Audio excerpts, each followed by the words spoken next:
అధ్యక్షుడు ఎవరైనా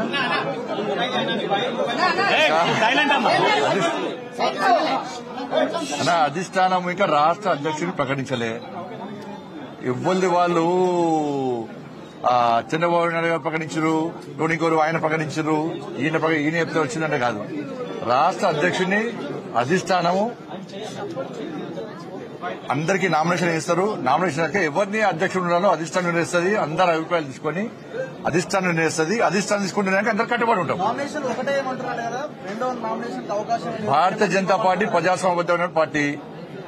ఒకటే నామినేషన్ వేయాలి, రెండే నామినేషన్ చెప్పారు. నామినేషన్ ఓపెన్ ఉన్నాయి, నామినేషన్ ఎవరైనా వేసుకోవచ్చు. మరి అధిష్టానము అన్ని ఆలోచించి నిర్ణయించుకుంటే దాన్ని కట్టుబడి ఉండాల్సిన బాధ్యత కమిట్మెంట్ తో పనిచేసే ప్రతి భారతీయ జనతా పార్టీ కార్యకర్తకు ఉంటుంది. ఎవరికి ఇచ్చారు? ఎవరు అధ్యక్షుడు? ఎవరు ఇంకా కాలే కదా.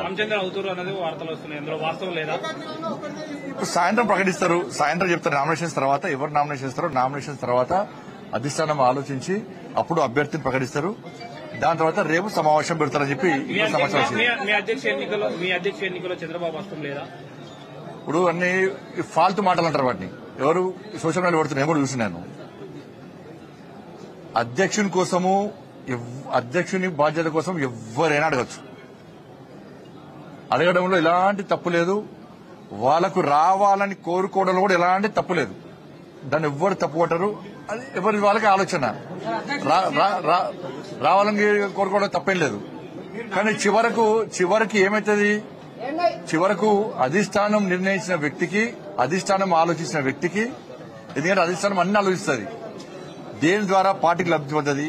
అట్లా ఒక అభ్యర్థిని ప్రకటించిన మాత్రాన మిగతా వాళ్ళు డమ్మి, మిగతా వాళ్ళతో ఏం కాదు. కాదు ఎవరితో ఏ పని అవుతుంది, ఎవరికి ఏ బాధ్యత తప్ప చెప్పాలనో అధిష్టానం నిర్ణయిస్తుంది. ఈ భారతీయ జనతా పార్టీలో ఈ మధ్య కొత్తగా స్టార్ట్ అయింది. నాకు ఈ మధ్య కొత్తగా స్టార్ట్ అయింది ఈ సోషల్ మీడియాలో ఉల్టా పోస్ట్ పెట్టి చూడు. లేకుంటే వేరే పార్టీలు చేస్తుంటారు అందరూ. చంద్రబాబు నాయుడు గారు లేకుంటే ఇంకో నాయకుడు చెప్తే అధ్యక్షుని పెట్టేటటువంటి పార్టీ భారతీయ జనతా పార్టీ కాదు.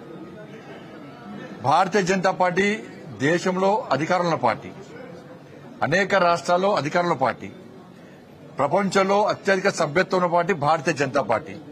నమ్మిన సిద్ధాంతం కోసం పనిచేసే కట్టర్ కార్యకర్తల పార్టీ భారతీయ జనతా పార్టీ. కాబట్టి అధిష్టానం అన్ని చూస్తున్నది.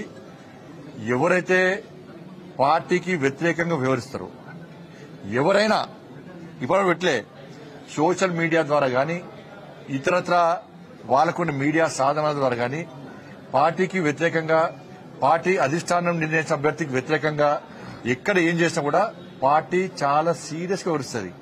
బండి సంజయ్ ఉంటేనే పార్టీ, బండి సంజయ్ లేకుండా పార్టీ లేదంటే మూర్ఖత్వం అవుతుంది. ఎవరు లేకుండా పార్టీ నడుస్తుంది. నరేంద్ర మోడీ గారి నాయకత్వంలో, జేపీ నడ్డా గారి యొక్క నేతృత్వంలో పార్టీ తెలంగాణ రాష్ట్రంలో ఎట్టి బస్సులో రాబోయే రోజుల్లో అధికారం రాబోతున్నది. కట్టర్ కార్యకర్తలందరూ కూడా పార్టీ అధిష్టాన నిర్ణయానికి కట్టుబడి ఉంటారు. వీళ్ళు డమ్మి, వాళ్ళు డమ్మి, వీళ్ళు డమ్మి అని చెప్తే ఎవడో పెట్టినంత మాత్రాన ఇవాళ చూస్తున్నాను నేను.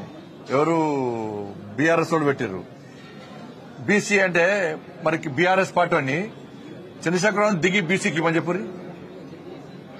BRS party working president social media పెడుతున్నారు కదా, ట్విట్టర్ పెట్టిస్తున్నారు కదా బీజేపీ బదనం చేయడానికి. మీ పార్టీలో ఎంతమంది బీసీ మంత్రి పదవులు ఇచ్చారు? బీసీలు లేకుండా ఇచ్చారు. మీరు దళితులు ముఖ్యమంత్రి చేస్తాను, మీ అయ్యా సిగ్గు లేకుండా ముక్కు నరుకుంటా, మూతి నరుకుంటా, తల నరుకుంటా, ఇది నరుకుంటా, కింద మీద నరుకుంటా అన్నాడు. ఏమైంది మరి? దళితులు ముఖ్యమంత్రి ఎందుకు చెప్పరాదు?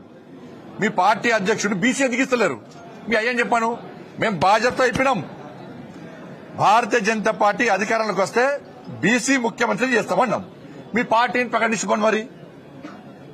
అరే అధికారిక పదవులు వేరు, పార్టీ వేరు. పార్టీని స్ట్రెంథన్ చేయడానికి, పార్టీ క్యాడర్ లోపల మంచి ఆలోచన కల్పించడానికి, పార్టీ పదవుల లోపల అనేక ఆలోచనలు సమీకరిస్తూ ఉంటారు. బీసీకి ఇవ్వాలి. బీసీ అంటే నేను బీసీ నాకు ఇవ్వలేదా? లక్ష్మణ్ గారు బీసీ, లక్ష్మణ్ గారికి ఇవ్వలేదా? చలపతిరావు గారు బీసీ, వారికి ఇవ్వలేదా? దత్తాత్రేయ గారు బీసీ, దత్తాత్రేయ గారి అధ్యక్షులు లేరా? బంగాళ లక్ష్మణ్ గారు ఎస్సీ వారు లేరా? మరి ఏడమైనాయి? మరి బీఆర్ఎస్ లో ఒక్కరే బీసీ అధ్యక్షులు చేసిరా? మరి చేస్తారా? బీసీ ముఖ్యమంత్రి చేస్తారని ప్రకటిస్తారా మీరు? దళితులు ముఖ్యమంత్రి చేస్తానే మోసం చేసిపోయా. 10 సంవత్సరాలు మొత్తం దోసుకొని అలా పైసలు పుట్టుపుట్టు పైసలు సంపాదించారు.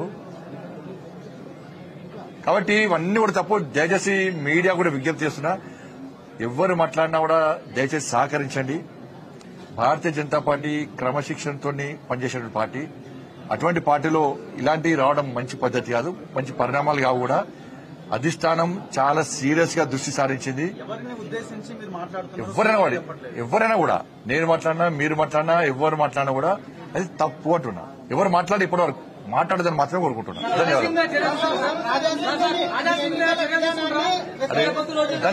ధన్యవాదాలు.